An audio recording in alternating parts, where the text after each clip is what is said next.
Anong tawag sa lugar sa Maynila na pumuputok? Ano? Eddie. Alabang. Bang! Ay! Uy, nakangiti siya. Sabi niya kanina.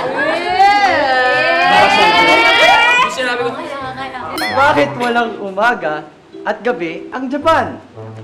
Dahil sila ay mga hapon. Hapon! Ano oras na yan? Hapon! Hindi man naman yun. Ay, tumataas si MG. Anong tawag sa isdang? Kalimutan ko.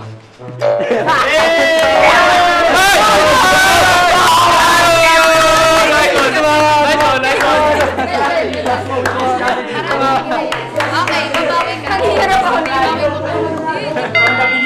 Tulong mo, tulong mo, tulong mo! Sa PCH. Lock.